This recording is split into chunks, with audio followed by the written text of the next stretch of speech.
Okay, you guys, let's do this. It's going to be so professional. Like, so professional. Here we go. Well, welcome to the Life Support Podcast with your hosts, Michele VanDusen and June Colson, a couple of clean comedians who support each other and others through comedy's wacky and winding roads. I hope you're ready. Get set. Let's go. Since podcasts have a catchy tune, we wrote this song for Michele and June. Clean comedians are best friends too. Oh, it's so good. And you never know what they'll say or do. Here we go, sing with me on Life Support, with Michele, who's really short. We'll have a ball, with June, who's really tall. They have fun, interviewing comedians on Life Support, with Michele, who's really short. Now it's time to start Life Support. The Life Support Podcast is brought to you by the Hot Breath Comedy Network. Wow, give yourself a round of applause. Woo! That was magic. Welcome to the award-winning Laugh Support Podcast. I'm your host, June Colson, here with Michele with one L, Trisha's sister, Rhonda Colson, Corey's friend. Don't call me Shelly, Michele the singer, VanDusen. What was that? What did I just bounce into? I was just humming along with the intro video, and I forgot that. Oh wait, we're recording. Yes. Yeah. So you're welcome. It's what do they call it? An earworm? Like it gets into your brain and it just plays over and over again. And that's support with Michele, who's really short. I was looking at like the stuff that I could pack to take to Texas, and I was like, do I have any flat shoes that like I feel like my neck is going to be sore from looking down to talk to you the whole time, and like, but it's going to be good for your neck because we have like tech neck. You heard of that? The tech neck where people are looking down at their computers, looking down at their phone. And I feel like being with me is almost like a chiropractor visit. I should charge your insurance for when you have to stand and like look up for a little while and stretch those neck muscles. What do you think? I think that'd be a great idea. I feel like I just got something in my eye doing that. Piece of dust or something. Yes, you looked up, and do you have a ceiling fan above you? Do you have one of those that like a small creature could be wiped off the top of the little dust bunny off the top of the fan? No, that's way over on the other side. Oh. So no. Here, I'll put on some shades or some glasses to help me. Okay, there we go. And now you can see my computer. Look at that. Yes, I can see me in your glasses. And then wow, this is not. Can you see that I have the two monitors? I can't. So if you're ever wondering like why I'm always like looking off, because I'm attempting to do the tech stuff behind the scenes. Yes. And so I'm gonna That's good. My attention span. I could not sit and look at those glasses and see all the screens, and it's too much for me. It's too much. Yeah. But I am drinking some matcha tea right now, which is supposed to make you more focused. So we'll see if I get it together by the end of the podcast. I have water in this cup, warm water, because I got my, my little hot water happening back behind me, and then some watered down coffee. Because what I do is, I make one cup. And then I just keep adding hot water to it. So, by 6 o'clock, I've had 1 cup of coffee that day. Ooh, you dilute it? You should make it watery coffee all day long? Not all day.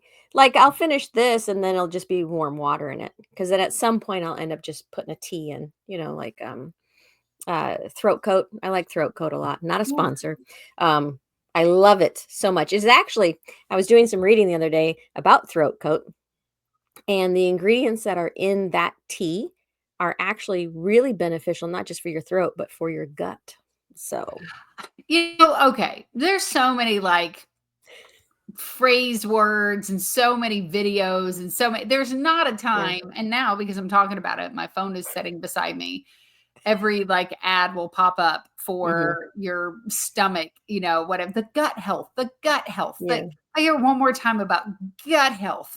That's the thing now. You know what's good for your gut health? Sauerkraut. Just eat sauerkraut and some dill pickles and you'll be fine. Just sauerkraut and dill pickles. You won't have any friends, but you will be fine. You'll be healthy. It's good for your tummy. It's good. It has what do you call it? What are those called that everybody's trying to sell you on? That's in your belly that you're trying to, what's it called? Van You mean Dusen? you mean the acid that's in your No, belly figure out or my the brain. the What do they friendly call it? bacteria? What do they call it? What's the stuff that you're supposed to have? The people are taking pills of this stuff. And this is gonna drive me crazy. Okay. What do people are listening to the podcast, they're yelling it right now. They're like, Yeah, they're yelling out. it's So yeah, so that's exactly what we're talking about is exactly what you're yelling. So you're welcome, people. Remember, this is not a medical podcast. This is a comedy podcast. We're going to be talking about the things that we hate. What we hate right now is the microbes that need to be in your belly at this time. yeah, but What are what you do you talking about? call it? Because I know that like Probiotics. probiotics. Probiotics. Yes. They're the probiotics because you have to pay a bunch of money to take those little things. That's why they're pro. I like the amateur biotics, and Yeah. that's why I drink, teas that are healthy for my gut. It's probiotics. And what I heard one time about probiotics is like that's also a thing where it's like, oh, you need probiotics, but everybody needs different kind of probiotics Yeah. for their particular tummy or Yeah. whatever. It's all there's always something. Just right. Take a fish oil pill and have some frankincense and spray some thieves on your forehead. And like, again, not a medical podcast. Not the place to put it, but okay. But this episode is about hate today, and that's out of our comfort zone. It's out of my comfort zone to talk about hate. But I do hate all the every other day it's something different. It's always something different. It's this oil, it's that oil, it's take the this thing, it's the probiotics, it's whatever. I'm just out here living life, drinking coffee, and right, and trying to keep my dog from attacking the guys doing landscape. Like that's my focus today. Michelle, you and all the oils. I love Jaron, who was on our podcast. I love that he does a whole bit about like comparing the essential oils to is it like witchcraft or something where they're like the potions, right? And they're like, oh, witchcraft is bad. They have potions, and that the essential oils is just the Christian version of that. And that you don't have a cauldron, you have a diffuser. Like, that's hilarious. He's so funny. He is. Oh my gosh. If you haven't listened to that episode yet, please go back and listen to the Jaron Myers episode because that was brilliant. And, he's so funny. Check him out. I mean, just so good. So good. That is something we didn't hate. We did not hate having him on the show. We absolutely loved it. And this is our follow-up episode. I don't know why you're supposed to leave them, right? If you have to talk about something negative, you leave them with something positive. We're totally doing the opposite because we did a Valentine episode of the 5 things that we love about comedy. Yeah. And then Michelle's like, we have to do hate too. Like, I don't know if you were just having some kind of day, Michelle, but then I agreed to it. So apparently I've got some, some anger issues. Yeah, I've got issues. So we're going to go there though. We're going to go today and do an episode. Now, know that like we do love comedy. But this episode is kind of balancing out about some of the struggles, some of the things that that are difficult. A lot of people think that because we're stand-up comedians, it's all jokes, it's all fun, it's but it's not. It can be a pretty brutal industry, and there are a lot of things that are challenges at least. So just because we did love, we're balancing it by saying hate. So these are the 5 things that we hate about comedy. So Michelle, what about you? Let's go with your one. Give us one thing. Let's start with your number 1 thing you hate about stand-up comedy. The first thing I hate about comedy is that it's hard work. What? Comedy is hard? Boo to hard work. Boo. I don't want to work. It's very hard work. You have to do so much. You got to write, you got to rewrite, you got to practice, you've got to book yourself. You got all these things. It is so much work. It's a business. So that's one thing that I hate about comedy. You? June, what's your first thing? Work, your job is work. Yes. Yeah, she's working. Yeah.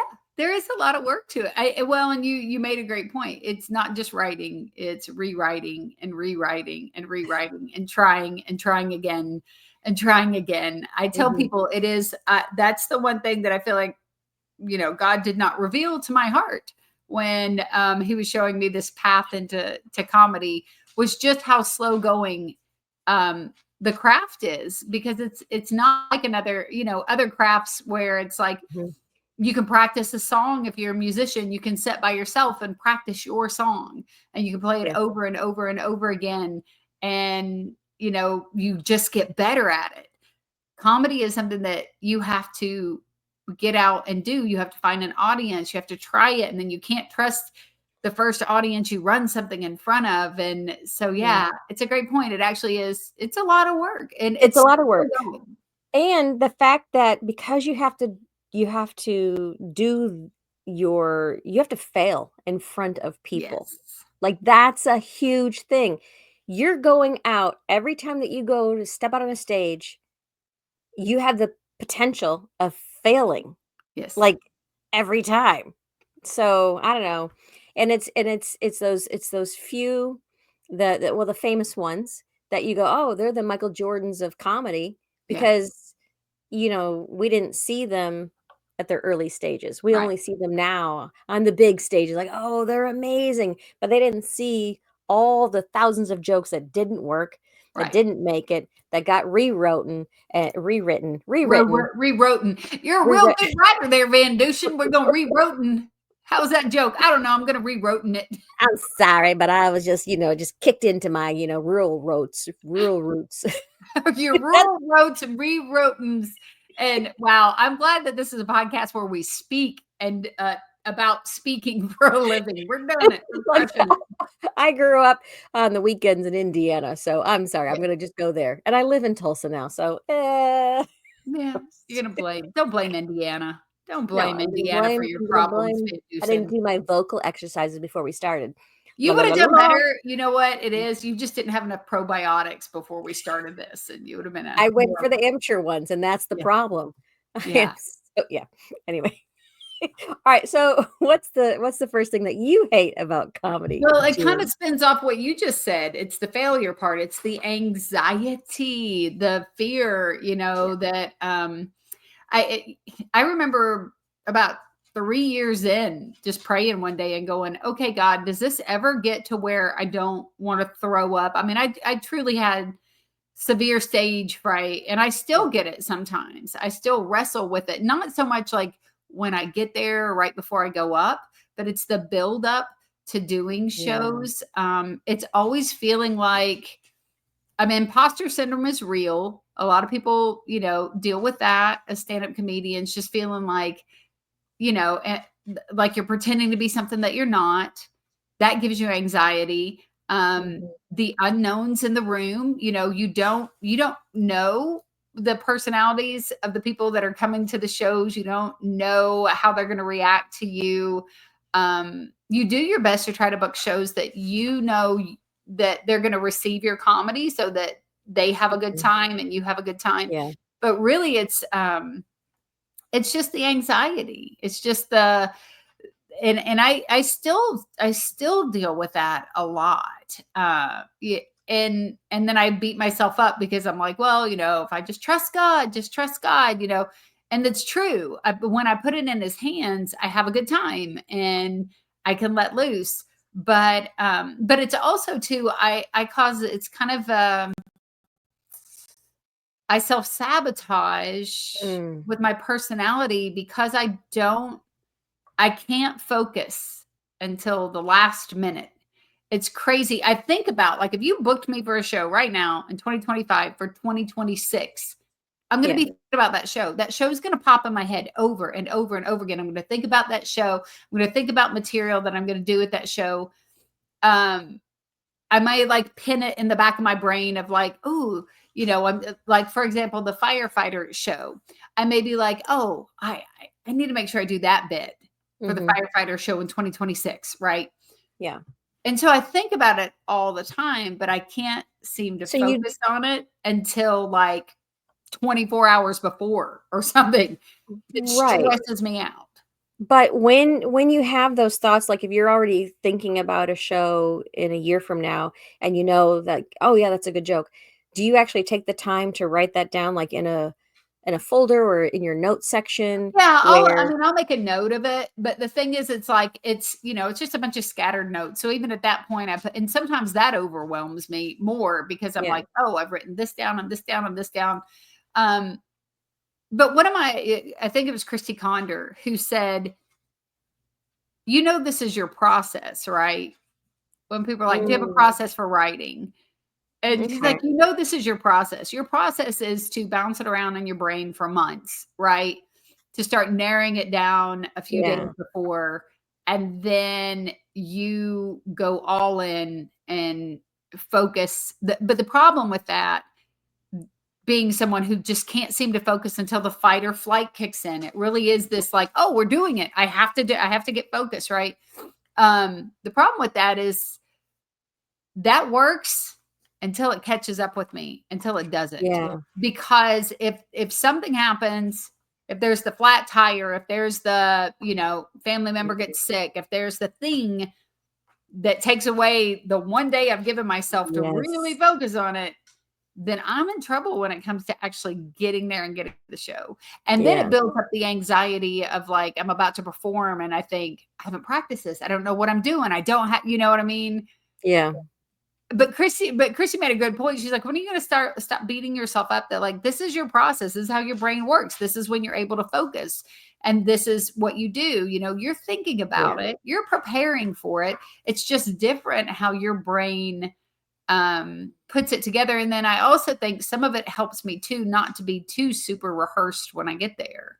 Mhm. Because it's like I've practiced it over and Yeah. over and over and over and over and over, and now it's just a robotic motion. Yeah. So anyway, Yeah. I can find a million reasons to be anxious about comedy, and that is one of the things. It's more That's what like I number hate 1. about the way that I go about it, Mhm. than that I hate that about comedy. It's really more about my issue and less about the Mm. actual craft.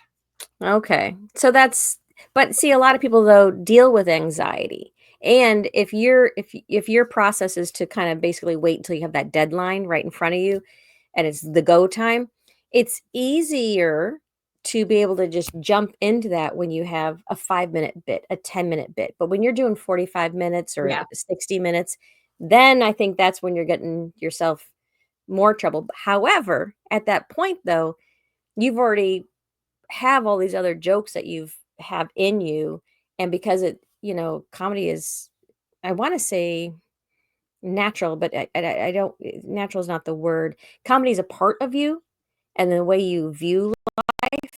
So, even if even if you've written a joke a certain way previously, for that particular moment that you're gonna be doing that stage, sometimes God changes the way you do it right on stage, right there, Yeah. based off of who's in the room and that kinda thing too. So, Yeah.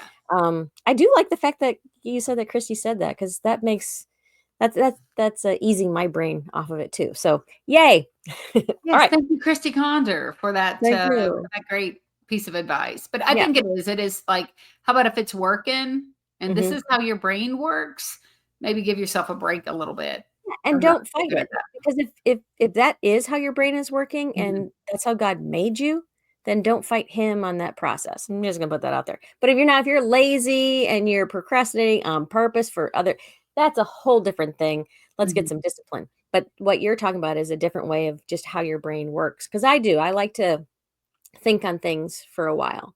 The Mhm. problem with me though is I actually don't take the time to write down that thought of, oh yeah, I should do that because, since I had, some memory issues, I had some memory things happened, I don't know, about 5, 6 years ago. It's taking me a long time to kinda so sometimes I have a hard time picking something back up. So if I don't write it down, then I'm kicking myself because 'cause I'm like, "Ah, I didn't write that down. What was it?" And when people go, "Oh, well, if you forgot, it must not be important." No, it was important. I had a medical thing happen, so I really have blanks in my memory, and it's come on. It was important. I just didn't write it down. So now I gotta Mm. anyway, anxiety. Hard Well, work. and another thing I think a point of anxiety too is saying yes to events that I should probably have said no to. Yeah. And I get excited about there are certain shows that I do, for different tours, things like that.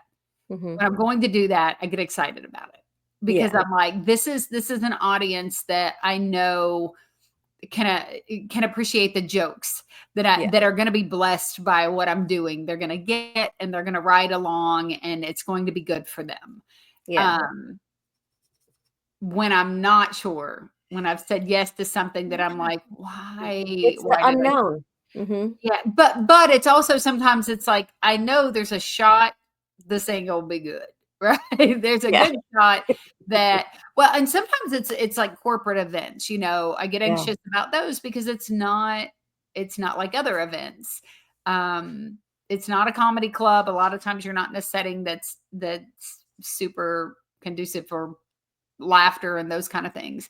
And so sometimes again, it's self-inflicted where I've said yes to something where I'm like, because when you first start on comedy, you're saying yes to everything because you want to work, you want to Yeah.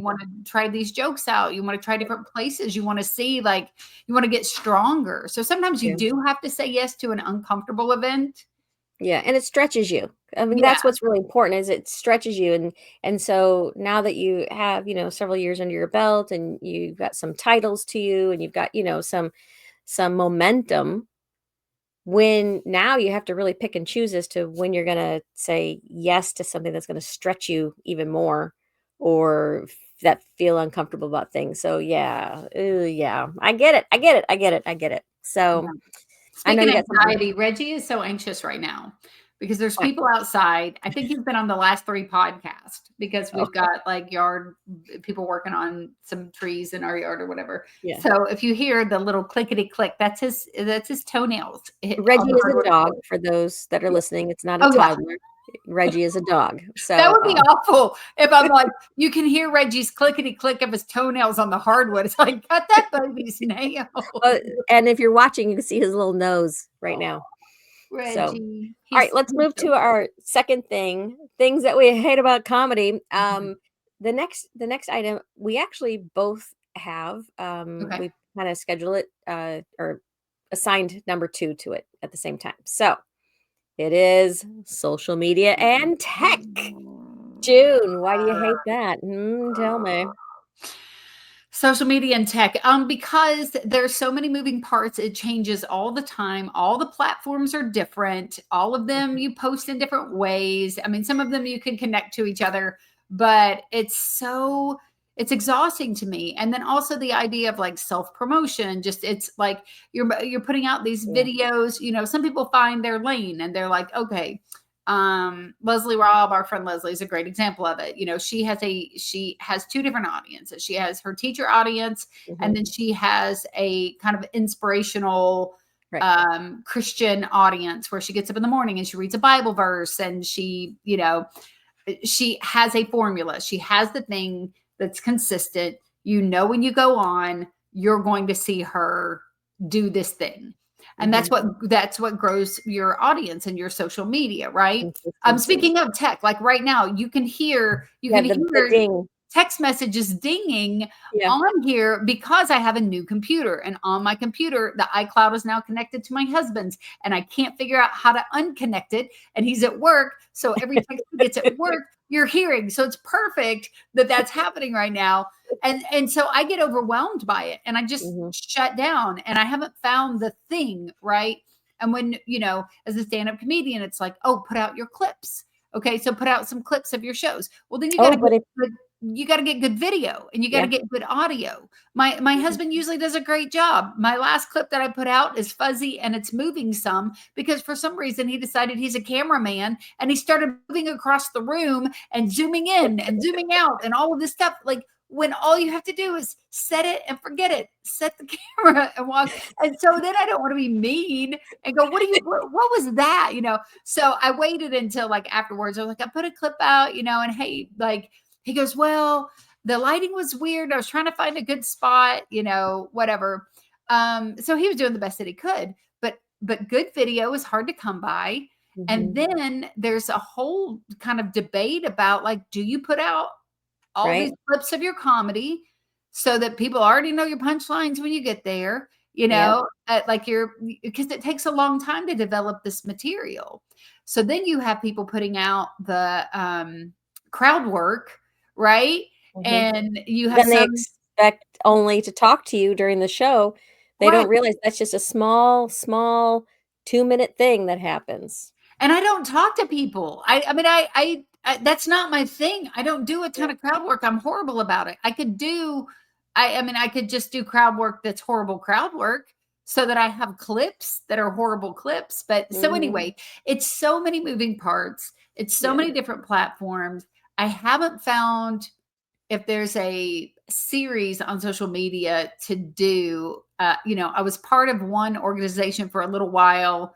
I found that when they asked me to do videos, very specific videos in a specific lane Mhm. for their content, that Yep. was so much easier for me because I was like, oh, let's say that it was a flower company and they're like, we need you to do, videos about flowers.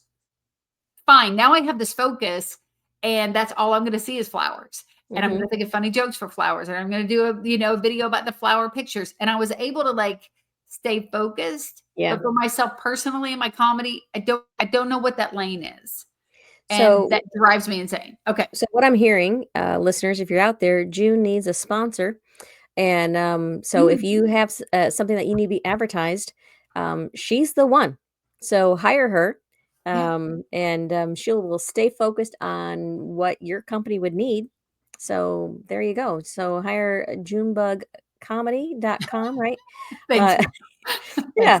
so much for So you that. find her, Let's time email out. her, message her, junebugcomedy.com, junebugcomedy, and she will make some fabulous videos for you. Yeah. There is one company that came across my desk, and it was for a particular product, and they want comedians to be doing their social media kind of a thing. Like that's Yeah. how they wrote like their scripts. They even wrote the scripts for them, and then you're supposed to put your own little flair to it. Yeah.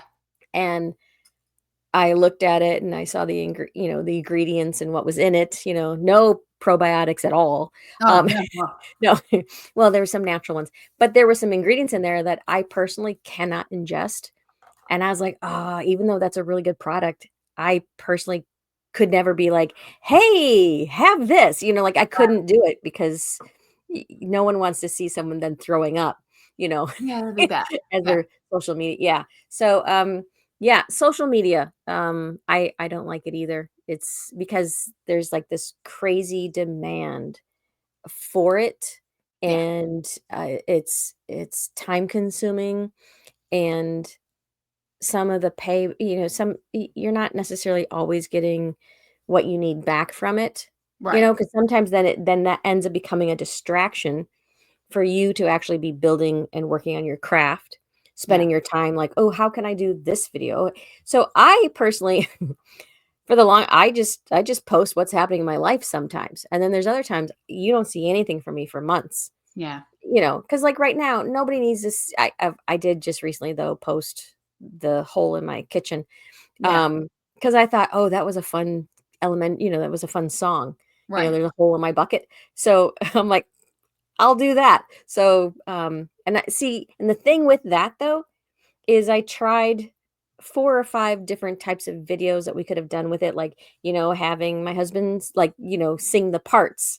There's a Yeah. hole in my kitchen, Yeah. dear Ross, there's a hole in my kitchen. And then he was like, "Well, then fix it, Michelle." Like, and I'm like, "Well, that's not the song. You got to keep going." And it was just like it wasn't working. And so we were trying I'm like, it's not working. So we just stopped. And I just took a picture of it and just put it with the song because now is that gonna get a lot of No. No, not at all. But you know what? I wanted people to know that I'm having plumbing problems, okay? That's why we're back to probiotics. No, I'm just Yes. the house is having issues. Well, Um, it feels like it's yeah, a necessary evil, and it depends on what avenue you're trying to do comedy in. And the thing is that, like, the problem with the inconsistency of what you and I are doing is when somebody goes and they look up our social media, which is what people do now. They're not handing out business cards, they're not doing, that kind of thing. When they look up our social media, then it's like, well, what am I getting? this is a woman who's got a hole in her floor. This is maybe one clip of stand-up comedy. This is, this is her driving down the road, whatever, with her pink hat on. This is what, and so I know that when people come to my page, they're getting what my brain is. They're literally getting what it's like in my head. It's so scattered. It's so different. So I'm like, I feel like it's a good representation of who I am, but not a representation of my comedy and what you're going to get. I know I need to do better with that. Yeah, and so, like, that's why I have, I have my page, which is my personal page, and then I have my comedy page. And so I have become more intentional of just making sure that I just post the dates of a show coming up, that kind of a thing. And I try to just drive the traffic to my website or drive it to my YouTube, and just go there. And this other stuff is just really to connect with people and that kind of thing. So I don't know. I just trying to create a video, like, I think of funny things all the time, it's just anyway, so there's Well, that. and I think we're told too by the industry, if you're trying to do like comedy clubs or you're trying to get in a certain circuit or whatever, then everybody, all these bookers and people go and look and see what you're following because they want you. It used to be that the bookers, the venues or whatever, they sold the tickets. They got people in to come see whoever this comic is that's coming. And now the expectation is for a lot of places that like, oh, well, we need you to have 5 million followers before we're going to bring you in this venue, because then we don't have to sell tickets and people just show up because you have that following. So I have a lot of respect for people like Leslie Robb, for people like our friend Christian McCartney, that are putting in the work and putting out that content, because let's be for real, it's work. People think that like, these content creators, these influencers that, they just pop on a video, they look cutesy for like 5 minutes and they get a paycheck. But there's so much thought, planning, preparation, video equipment, scheduling, discipline that it takes to build I mean, realistically, some people have a viral video they took off, but for the most part, those folks are really putting in work. And for me, I hate it. It's not a place I find joy, so I'm going to avoid it. And then you get what you get on my social media. Yeah, and what's nice too is there are people that you can hire to do your social media. So a lot of the bigger stars, like people that were already like movie stars or whatever, and now we're so much into the social media age, they have an assistant that does their things. Right. Right. But also, at our stage, we can pay someone else to do it if we wanted to. But then it's like, well, then then you lose the connection. And I also have noticed the other thing that I hate about social media is, so the people that have the, thousands of followers are the ones that are getting some of the jobs. And then when they get there, because their fans showed up and paid for a ticket, but then when they get there, they actually don't have the goods behind them to have a 45-minute show or an hour show. So then people are like, I don't think comedy's great because this guy was horrible. Well, that's what I love about Christian McCartney and Leslie Robb, is because they have the goods. Yeah. Not only do they have a huge following, but they have a show to back it up. Right. So like, I love that about them.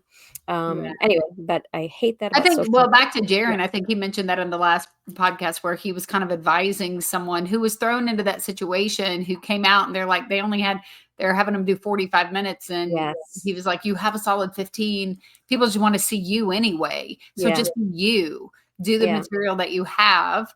And, because the reality is, like most clubs or venues or whatever, they sold the tickets. They don't care, so it's kind of a love-hate relationship with it. And it's a necessary evil in our industry, I guess. But I don't know. I guess because I hate to just be like, I hate it and then offer nothing positive. Yeah. But I think that, I think a positive way to look at it is, what we can do is just find maybe a couple of areas of it to just do a little bit better at. You know what I mean? Yes. And not try to master the whole thing. And even people who are doing it, they can't figure out the algorithms and all of this stuff. And it does change a lot.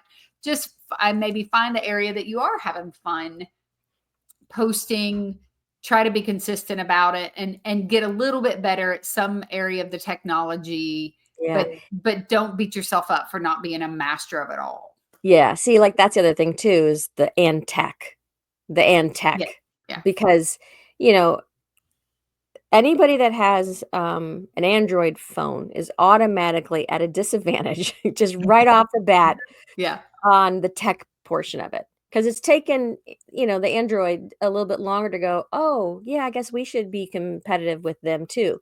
Mm. But then if you have an old Android phone and you're like, "I'm gonna try to do a clip," then it's naturally blurry, it's naturally wiggly, it's not, so it's the editing of things, it's Yeah. all the things that go with it. So, yeah, I just need a crew just to follow me and then let them post That it. would be great. Yeah, wouldn't that be great? In a perfect world, I would just have someone go, "What did you just say? Say that again." And they would videotape it, make me look great and post it. So yeah. Yeah. So we're just at number 2 and I know. we're at 35 minutes. Okay, number 3. What do you hate about comedy, Michelle? Let's see. Okay, this one's mine. Inconsistency in pay Ooh, that's a for the good different one. Yeah. jobs and things like that. So, because like I just want to do comedy, right? And I'm very like, oh yeah, it's a family show. Of course, yeah, I'll be there. Oh, it's a club show. Yeah, I'll do. And so you just want to go do that. But there's different people like, well, I expect you to be free. No, I'm not gonna come and do 10 minutes free. So it's you get paid for different things, and then trying to work your contract out with someone else, and Mhm. then you think, ooh, if this church knows that I only did it for this much, is that gonna be the norm now if they go, "Hey, can we get a Mhm. recommendation? What do you think?" "Oh, yeah, she was great. She only cost us $100." You know what I mean? Like, Right, "Oh, no, right. she was great. She cost us 10,000." Like, Yeah. if there's that inconsistency, "Oh, well, why is she charging us 20,000?" Like, it's Right. that and that's so hard, and there is no straight standard across the board, Mm-mm. but there are levels to, the crowd size, 'cause you can't charge 10,000 and there's only gonna be 20 people there. Right. You know what I mean? Like, Yeah, you yeah, can't do yeah, that. And then, if it's a corporate event versus a club event yes, versus a church event versus a yeah, ministry, like, there's all these different fundraisers. yeah. Well, why are you charging to do a fundraiser? We're trying to raise money for this. Right, Well, you know what? If I wasn't on the stage, I would still be part of that group that needed the money. So right. let's get a win-win here. Anyway, Yeah. so it's the inconsistency in pay, and sometimes the inconsistency on my side of what to charge for a Mhm. certain thing. Like, that's the other thing too. So it's like, ugh. You hear a lot So of new comedians, that's like one of the first things that they ask is like, "What do I charge for this? What do I?" yeah, And, you don't most comics don't give a straight answer or don't I yeah, remember, being at the LOL-GCA and Leslie Robb was brand new to comedy, asked that question and people talked, they said this, they said that, whatever, and then Bone Hampton goes, "Okay, that's great, everybody. Now how about let's answer her question?" Because yeah, nobody ever gives an answer. And he went into just kind of a, "How long have you been doing it? mhm, What is their budget?" And he started yep, giving her some good, bullet points parameters. to try to follow. But the Yeah, reality is I think that's a struggle for a lot of comedians until you get to a certain level and you're like, my honorarium is this. yeah, And different people have different convictions when it comes to their comedy. But it is tough. And the reality is that, like, as you said, different venues charge different stuff. So what I'm mhm, getting, when I'm doing a women's event, they've sold tickets, this church or this, organization or this theater, they've sold X amount of tickets for X amount of dollars. Well, then you can kind of go, okay, I know percentage wise what would be a fair price to have me yeah, come. But like I just did this coffee shop in Mount Juliet that's just they're trying to get some comedy off the ground. I didn't have a gig. So let's say, yeah, I won't talk about what they paid me, but let's say they paid me $5, right? If I mhm, have nothing else to do, this is some time that I can work out some material. I can help a comedy scene that's growing. Then, you yeah, better take a lot of things into consideration each yeah, time that you're doing these things. And that coffee shop's not going to be able to pay me what I just got paid to do a tour that Yeah. sells 5 to 700 tickets, right? Like, Right. it's just different, but that's Yeah. such a great, like, I hate Yeah. because that is Yeah. hard for a lot of comics. It's just the inconsistency of figuring out what to charge. Well, and, oh, where'd my thought go? The inconsistency in pay. Okay, you know what? I'm gonna have to interrupt you at some point when we're going because there's something else. Oh, I know what it was. A lot of people when they they think they're only hiring you for, okay, you're gonna do a 10-minute set, you're gonna do Yeah. a 45-minute set. They think that's all the time that they're Mhm. hiring for you. And it's like, no, no, no. We have all the time beforehand. You got the travel time. You got, oh, your event is 2 hours and you expect me to stay there for the whole 2 hours? That time Mhm. frame. So you have all of you've taken up 2 days of my life, 2 days that I could have spent with my kids, my grandbaby. Yeah. You've taken all this time from me and you're only gonna give me $50? I don't think so. Right. Right. Like, so there's these things. So, that's the whole other inconsistency, in it that I hate. Okay. Yeah. So your number 4 is, Oh, I I mean, think your number we were 3? still on 3. Yeah. Oh, yeah. So why did I put 4 there? Oh, sorry, here it is. That's okay. All right. So number 3, we'll just I'll just This go one. over it quick. The pit of comparison. I think Yes. that's about as, I mean, you can fill that in however you want, but comparing who's getting which jobs, comparing who's getting the most likes, comparing who has the most followers, comparing yourself to the style of the comic who just went before you and just crushed, and you've Mhm. got to follow that. And you're comparing yourself seconds before you go on stage, Yep. comparing how you look compared to how somebody else looks. I'm constantly the giant woman in the room. It's always tiny, itty bitty, skinny comedians that introduce me. And then I walk up like, yeah, like it's Jack and the Beanstalk. Like, it's crazy. It's like that all the time for me. And so I think it's really easy to compare yourself. It's much like the technology stuff and the influencers and those kind of things. It's, you get in this pit of comparison and you miss out on what's unique about yourself, and it can drag you down. It can be deflating and frustrating. And so, yeah, so that is something that I hate. And I know that most comedians, if they're honest about it, they do this. We try Yeah. not to, but and you compare yourself even where you are in a journey. Like, I Yeah. remember somebody making a comment about me getting to do something 3 years into doing stand-up comedy, and they were very, dismissive of me. They were very like, "Who do you think you are? You shouldn't be doing that yet. You're not ready. You don't know what you're doing." And I had a Mhm. wonderful experience and actually rebooked that gig. Um, they were comparing my journey to theirs. Mhm. And I get it. Like, you see somebody, you've been hustling, you've been working, you've been writing, you've been going for 7 or 8 years. I've seen it myself where someone brand new just kind of pops on the scene and all of a sudden they're being embraced by the it crowd in the comedy club. They're Yep. getting thrown on shows and you're like, "Hello, it's me, Yeah. June. I've been here for 8 years." Like, but it can be an ugly thing because I didn't have anything to do with that particular comic and Mhm. why he hasn't booked that particular gig. But Mhm. that comparison, made sure that I don't have a relationship with that particular comedian, right? Yeah.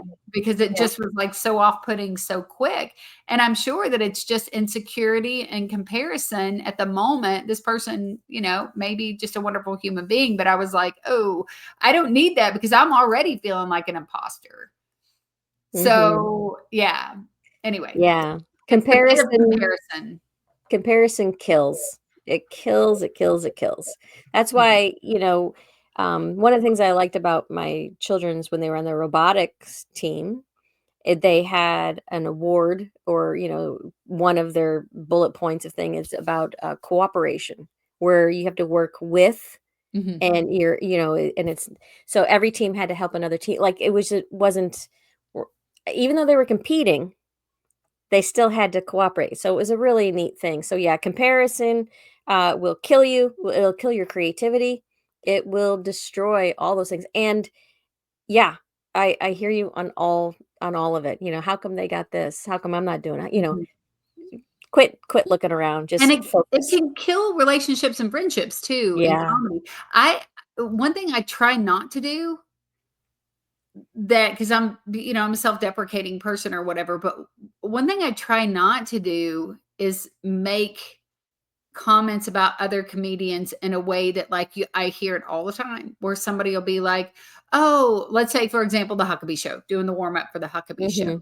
Yeah. you know, and then someone makes a comment about, "Oh, June's doing the Huckabee show and here I'm just, or oh, well, I'm not a Huckabee person or I'm not I didn't do dry bar. Oh, look at you." You know what I mean? And Mhm.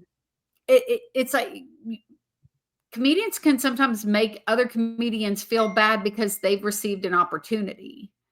Yeah. And they take rather than just being like congratulations, they spend that moment that was positive for that person into You should it feel as onto bad as I do. themselves. Of poor Yeah. little me, right? I didn't oh, I wish I could do that, or they've Yeah. never asked me to do that or what. How about just even if you feel There's a that reason. way, how about Yeah. right, right. But how about just keep that thought to yourself. Tell that person Yeah. congratulations. That might be your opportunity next, right? But Mhm. that comparison just it can drive a wedge with people. It's like Yeah. that person's always, negative. Yeah. Listen, Yeah, I I'm know. Well, you know what? I'm really excited coming up because one of our friends has a huge opportunity, and I'm so excited for her yes, and you. If you get to go with, like, it's just all of it. I'm just like, yay! Because to me, I feel like if one of us succeeds, then we all succeed. You know what I mean? Like, if one of us gets something good, yay, we all did it. Even though I have never given anything into this person's comedy but I just feel, like it's just one of those it's a win. It's a win-win for everybody. I mean, it's just because I love seeing comedians that have worked hard and are excellent at what they do. I love seeing them get the wins and the notoriety of where they deserve. You know what I mean? Like I love when those things happen. It just right. makes me happy. And so I feel like this year, more of those type of events are gonna happen for, Yeah. more people that I know, some more comedians. I see it, and I'm excited, and I'm so, so stoked that, this is coming up. So, alright. On a I love positive tip with the comparison though, because I wanna, spin positive, is Yeah. you can also take that and rather than it being a, "Oh, woe is me" moment, it can be an inspirational moment where it's like, I One day this I'll friend that do I've it. been doing comedy Yeah. with and watching this person grow, wow, they're getting elevated to this platform that's exciting, and you can feel like, "You know what? This could be me next year, like, I'm gonna" and a lot of times our Yeah. friends momentum can encourage us to be like, "Okay, Mhm. I've seen this person. I know Yeah. how hard they work. Yeah. Maybe I'll push a little harder. Maybe I'll put myself out there someplace that I had never thought, oh, well, maybe I can do this because you Yeah. see someone else get to do it. And you're like, So it it could be gives you so the courage. pit of comparison can then be turned around into a goal. A step to a goal. I like that. I like that a lot. Look at you just turn around all the things I hate into positives. Whatevs. Um, in fact, okay. So because I popped this up a little earlier, we'll pop up your number 4 things that you hate. Yes, inconsistent schedule. I would like to say I was complaining that my husband was the reason for all the dings, and I just looked It's down and you. I'm a dingy too, so it's a You little bit of forgot to dingy. silence. Anyway, okay, inconsistent and unknown schedule, it's kind of reflected to the pay. It's, Mm, you never know who's yeah. booking you. Like I feel like, until you get to a certain level, you don't start January out and have the whole year packed out and know exactly Yeah. where you're going and what you're doing. A lot of times you wake up and you go, well, it's May 1st and I have no gig. And then by the end of May, God's sent me to, 7 different shows, but it starts out with nothing. Part of the inconsistent schedule, again, it's self-inflicted. It's what Mhm. effort am I putting in to put myself out there? What platforms am I on? Where am I networking to Mhm. receive more work? But the reality is, even, those of us who we know a lot of veterans and stuff, they hit years where they're like, man, it was, it's either feast or famine. And so, yeah, that can cause a level of stress and anxiety, especially if your family is financially relying on your comedy income, which also, I think, puts a fire behind people. If that's what's keeping your lights on, I've said, if I needed every paycheck to put food on the table, I would probably approach comedy a little bit differently. But because I don't, it's self-inflicted. But the reality is, even those who are out there hustling to put the food on the table, it's still, man, it can be unknown and it can be inconsistent. And I hate that about it sometimes. All right, what's your number 4?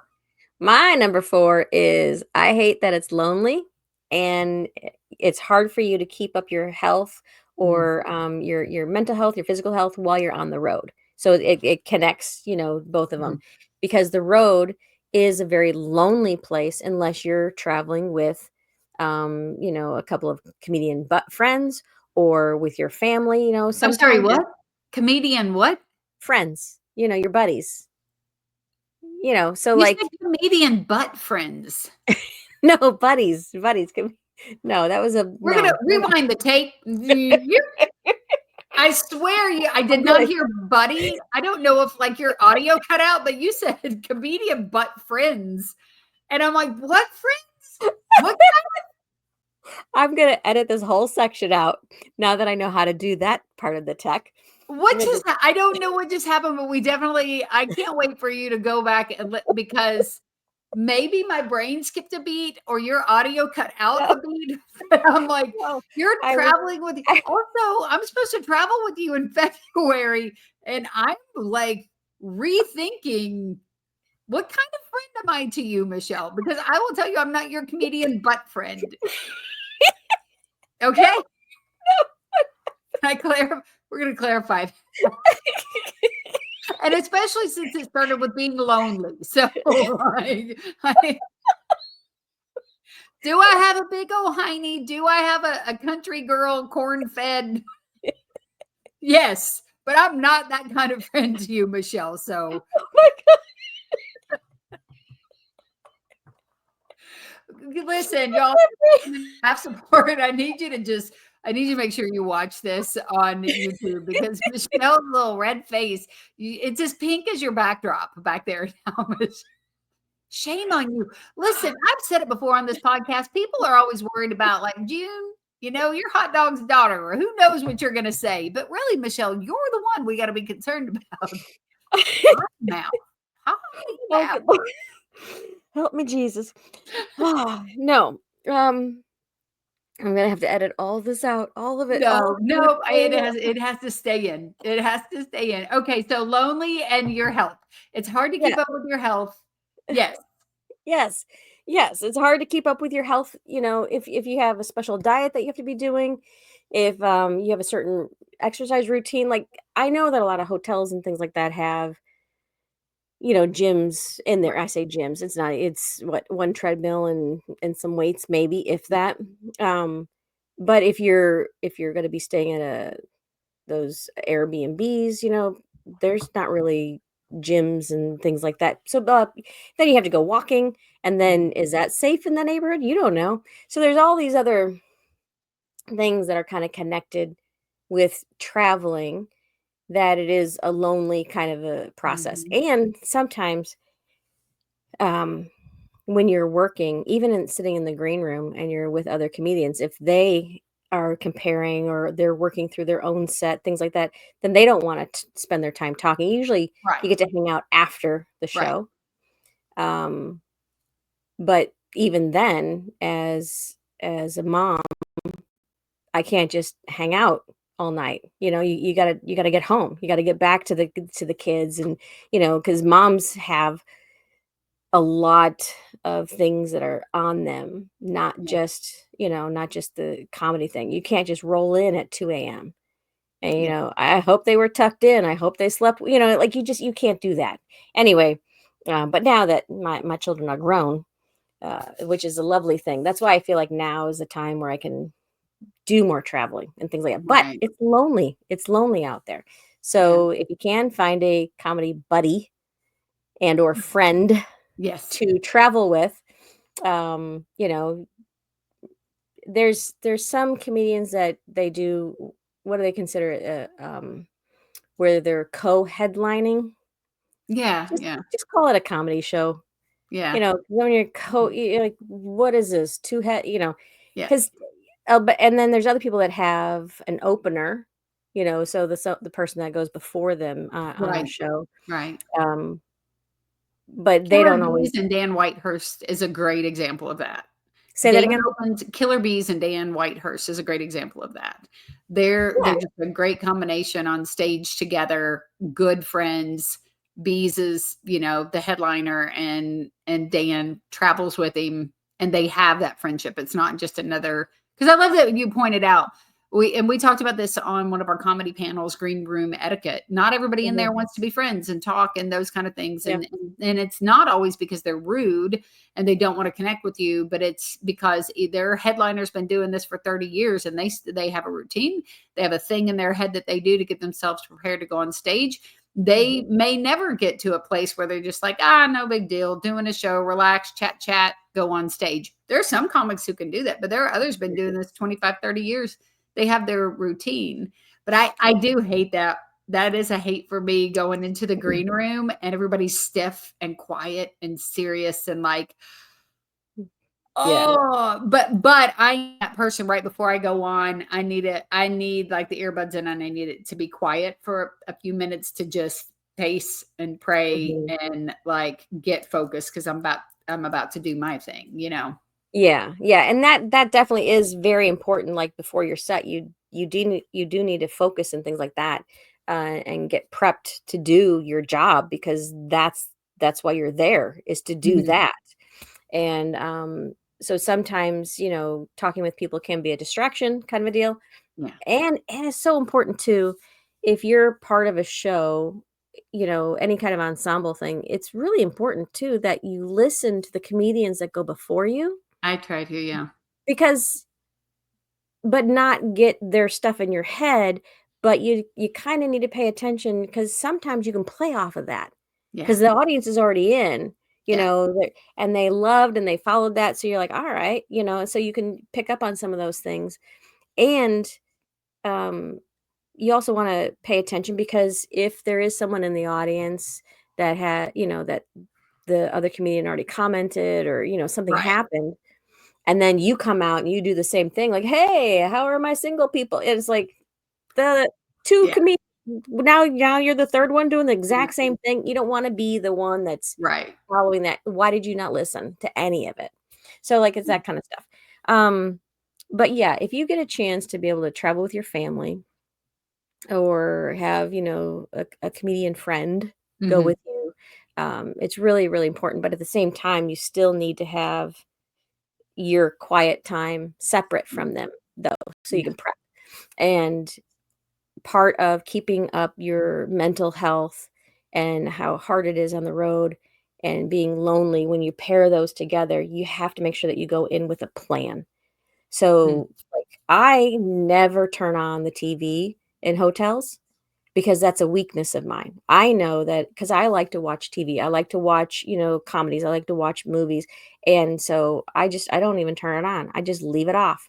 If I know I'm driving for a long time, I already have uploaded the podcasts that I want to listen to or the book I want to listen to or things like Yeah. that so that I'm still feeding and still paying attention and still Mhm. working in that sense, that kind of a thing. So if I don't already have those things preloaded and ready to go, that I don't want to accidentally step into something that will not be good. And I think that's where a lot of um, men, and I know women do this too, but I think that's where a lot of men, they find themselves in a hotel room, they're alone, and then porn pops up, Mhm. or they tuned into it. And so it's really important to not give in to those things just because you're alone.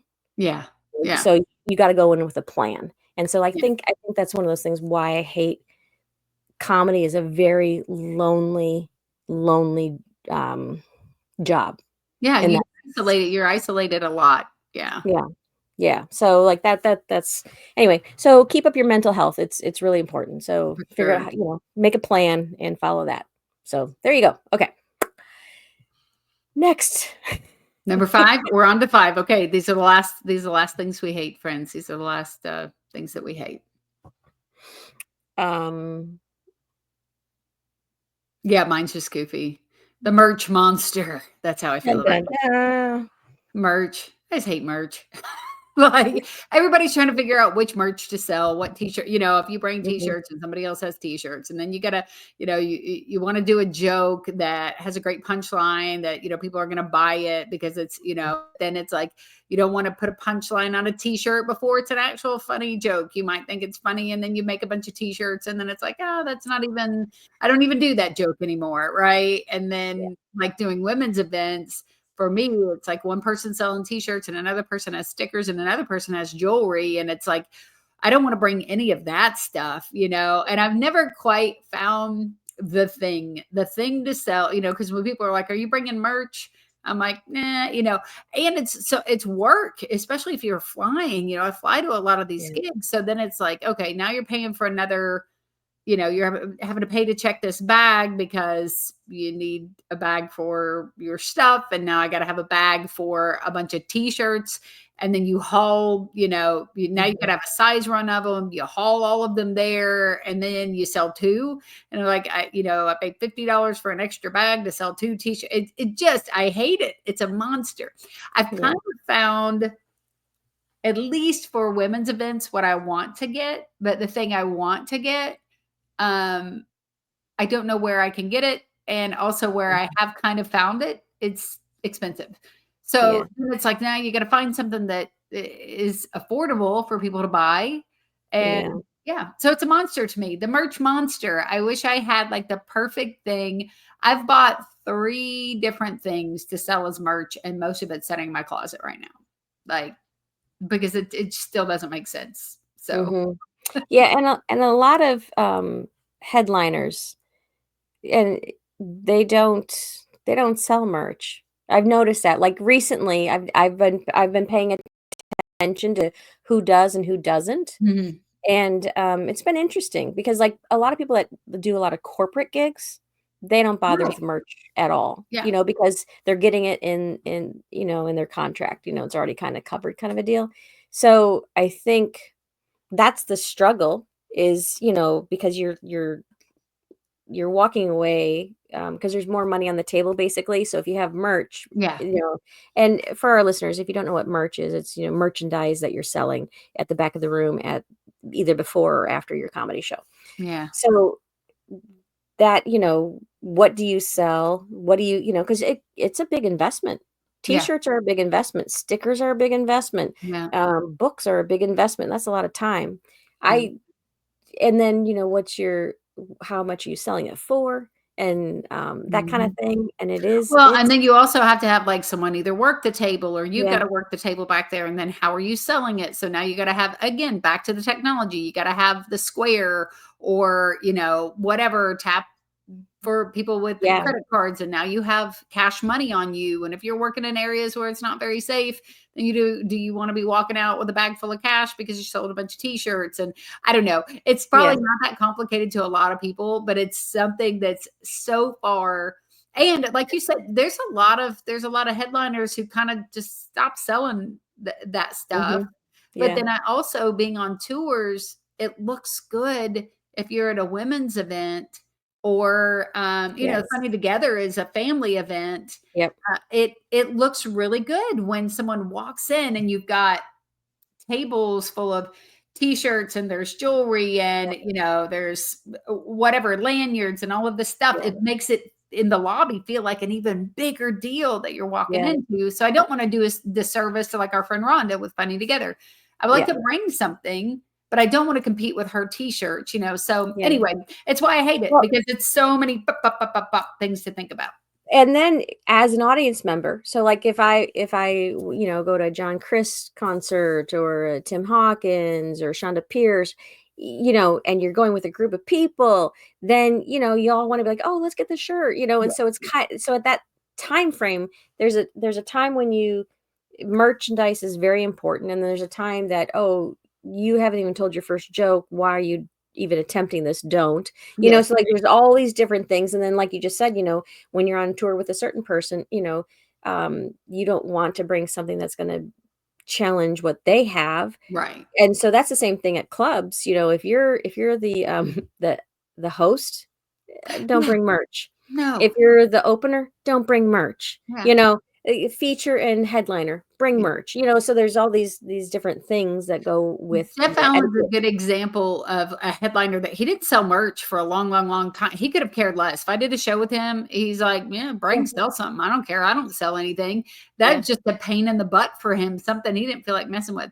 But then once he got his book, the yeah, latest book that he wrote, well, he brings that now, yeah, as a headliner, he brings that yeah. now. So But now, he didn't care. yeah, and now, I mean, he used to meet people anyway, but now he'll sign books Mhm. and talk to people, which is just he's such a great comedian to work with. Yeah. So we both love Jeff Allen, so we're just gonna put that out there. Here's We a love side him. note, by the way, I don't think I've told you this, but I'm doing the Kentucky Comedy Festival again with him. Yay, you got rebooked for Yeah. that? Yeah, Woohoo! I got rebooked, July 19th or 12th, something Nice. like that. I'll have to look it up, but anyway, it's in July, and, I get to feature for him again in Woohoo. Kentucky, so that's really Yay. cool. I All love right, that, I love that, I love it. So, number 5 for you. my 5th one is the PC crowd. Mm, This is the one thing that I absolutely, absolutely hate the most about comedy is having to try to make sure that the words are politically correct, or because you don't want to offend anyone, or you don't want to hurt anyone's feelings, or it's like, ugh, get over it. Come on, get over it. so harsh. What would Jesus do? He would say, "Get over it." Michelle, that's very Yeah, Christian of yeah, you. he would still tell the truth and just, let you deal with your little emotions on the side. But the problem with the PC crowd is then they can cancel you, and then, or attempt to cancel you Right. and try to destroy what's happening. And I have to say that there have been moments in my comedy career that when I did get some backlash, it shut me down for several years. Mm, There was a momentum happening, and then everything just came crashing down. I was like, so I just had to, all right, let's figure this out again. mm. And so there's just these things. So that's why I really, yeah, I really dislike it. Yeah, I'll just leave it at that. No, I So, agree. It definitely tightened up for a while, like, really got tight. The politically correct and the cancel culture kinda took over for a long time in comedy, and then I feel like it's kind of it's circling back around to mhm. where people are like, "We just want what's funny, and everybody calm down Yes. a little bit," and so I feel like it's balancing out again, Hmm. Yeah. but, who Yeah. who knows? It depends on where you're at, and the thing is that, like, we do churches, so you gotta be, careful about what you say, because some churches there may be, I mean, if you said poop, that might be something that one particular pastor is gonna find that extremely offensive, and that's horrible, and, another church Yeah. might not care that the word poop was in your, I mean, I've talked about this before. I did a bit called Hot Dog's Backyard, Pyro Show, and I talk about him drinking and lighting off fireworks and blowing off the tips of his fingers. That's a true story. That's my life. That's really what Yeah. happened. But I had a church that was like, "Are you even a Christian? You're talking about Right. here." And so it's not even like a comedy club thing. It's just different environments with different people, Hmm. and feeling like, at some point you just have to do your comedy and let the chips fall where they may. Yeah. But the reality is we are always subject to not being PC in some arena, not intentionally, but Yeah. it's there, and it's a concern for a lot of comedians. Yeah, I mean, I guess I could have changed the title to, overly, sensitive Sensitive, yeah. crowd. Like, I could have done that, but I thought PC is it's much Yeah. faster and easier to spell. Yeah, and, the hot dog thing that you just said, that also went back to you doing a clip. It was because it came from a clip.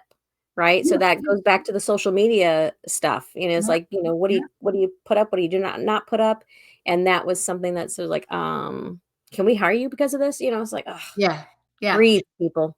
Yeah, Yeah. and the thing is that, like, the clip that it was a very professional clip, doing, television warm up, and it was during 4th of July, and the pyrotechnic people who were doing the show for Nashville was Yeah. there. It was very appropriate for the occasion and the audience and those kind of Yeah. things.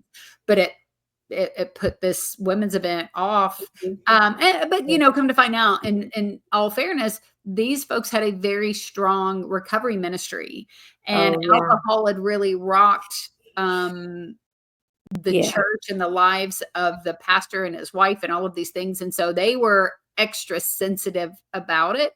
The Yeah. beautiful part is that they reach out to me and they ask lots of questions. And then I was able to send them the video of how that joke leads into This. testimony about Yeah. forgiveness and my relationship with my father. But some people aren't going to give you that, and you're not going to get a gig and you don't know why. And Yeah. again, the chips just have to fall where they may, because Yeah. that's my Yeah. story. And the reality is that my story isn't for everyone, but Mhm. but it is for somebody. Yeah. And and I'll just Yeah. have to trust Yeah. God in sending me to the right room. So look, Yeah. Reginald is over it. You see Yeah, him he in is. the background. He's He laid is. down. He's on the comfy couch. So that means we got to Yeah. wrap up this Yes, episode. let's wrap Have this we up. got have we got to all 5? We got to all 5 on both Yeah, of us. we did all 5 of the All things right. we hate. So the tip of the week was hang up on the haters. I'm reading this like it's brand new because I wrote this a few days ago. All right, so hang up on the haters. That is my tip of the day. Whenever, speaking of social media, whenever we put things out there are always going to be Mhm. people who have something to say. We know that there's Yeah. trolls out there. We know that there's, some people that are just honestly dropping their opinions and things like that. Yeah. So I wrote a few things down to try to help myself hang up on the haters. One was, why am I listening to this person? Ask Mm. yourself that question. When someone says something that is hateful or disrespectful, one, ask yourself, why am I listening to this person? Mhm. If it's helpful, what they've said to me, if it truly is something that I need to pay attention to, and Yeah. they're coming at me with something that could be helpful, Mhm. fine, I'm going to listen to that. Otherwise, hang up on that hater. Who are they? Right? I heard somebody say to, somebody who was insulting their comedy or their style of comedy or whatever, they go, that's cool. Do you mind sending me your 20-minute video clip so that I can watch how you do it in a better, more expert fashion, and I'll try to Mhm. learn from you. Oh, wait, you don't do comedy? Hang up on that hater. Hang up Yeah. on that Yeah. hater. Let's see. Focus on friends. So you can hang up on haters and focus on your friends, focus on your inner circle, the people that do actually do what you're doing, do Yeah. truly know who you are, what your style is, and have your best interest in mind. Focus on the inner circle, hang up on the haters. And the last one was focus on my purpose. What is Oh, your that's purpose good. in doing comedy? If you know why you're doing it, right? Why I'm out there, I know who sent me, right? Then a hater's not going to stop me. They may frustrate me. They may slow me down a little bit, but if you Mhm. focus on your purpose and why you're doing, and this can be in any industry that you're in, but especially the creative industries, your music, your, whatever. If you know your purpose and why you're there, then you can hang up on the haters and focus on who you are and what God's called you to do. So that's my tips for today. To wrap up, I hopefully a hate episode that we're saying hate, a hate episode with something a little bit positive. Okay. So listen, friends, thank you guys so much for hanging in there with us for our previous episode of the things we love, for this episode of the things that we hate. Please do follow us at Laugh Support. You can find us on Instagram. You can find us on Facebook. Also, if you're listening to us, you want to see this episode, you want to see Reggie in the background, you want to see Michelle's face turn bright pink because of her really inappropriate, talk about not being PC, Michelle, then do watch us on YouTube. The live support is on YouTube, okay? Follow Michelle on all her comedy platforms, Michelle's Comedy, Facebook, Instagram. You can find her on YouTube. I'm Junebug Comedy on most everything. So I think that's it for this episode, unless you're closing us out with a really bad joke, Michelle.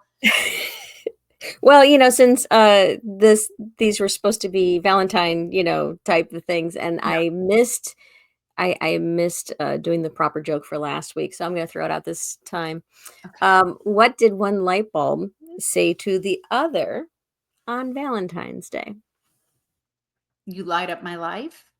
Oh, that's a good one, but no, I love you a lot. I love you a what? Oh, that's actually not so bad. Yeah. Oh, but because go ahead. I was gonna say, because this one is the hate episode. Yeah. I guess I should go with like, what did one raspberry say to the other on Valentine's Day? What? I love you very much. Okay, I guess that wasn't a hate. Okay, sorry. All right. Well, unless you're razzing somebody. Hey, friends, again, thank you for listening to the Laugh Support Podcast. As always, Jesus and Junebug love you. We're ending with love. Michelle, tell them you love them and tell them goodbye. I love you guys. Thanks for listening. Bye-bye.